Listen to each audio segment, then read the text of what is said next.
nu mă dau bătut niciodată. Când zilele devin grele și sufletul meu simte povara vieții, îmi ridic privirea spre cer. Știu că Dumnezeu este acolo, cu mine, în fiecare pas, în fiecare respirație.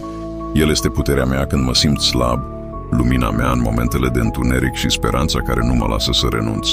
Mulțumesc, Doamne, pentru toate darurile Tale, pentru fiecare răsărit care îmi dă o nouă șansă, pentru dragostea Ta necondiționată, pentru că mă ridici de fiecare dată când cad. Chiar și în momentele în care nu înțeleg drumul, știu că Tu ai un plan pentru mine. Fiecare zi este o binecuvântare, o dovadă că iubirea Ta mă susține. Nu există obstacol pe care să nu-l pot depăși când credința mea în Tine este mai puternică decât orice frică. Mulțumesc!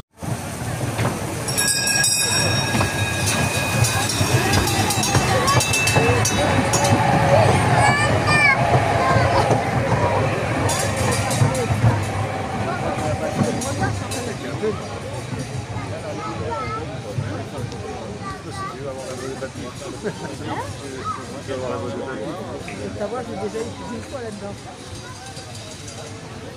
Allez, va faire de là.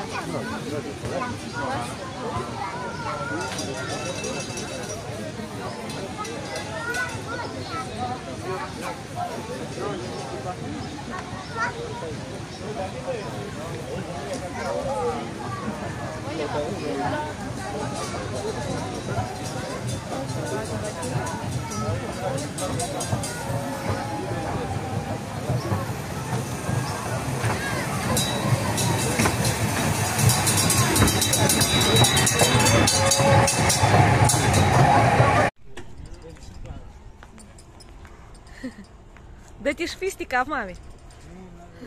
Nu, ai, nu, bă, da. Dacă e rău după.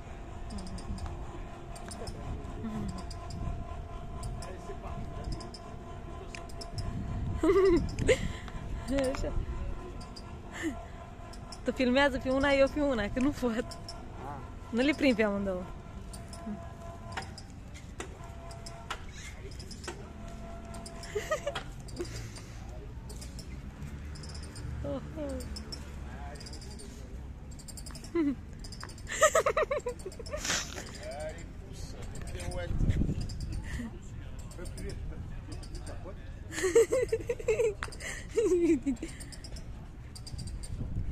Dă-te tare, mami! N-are cum e, dă-i drumul la mine.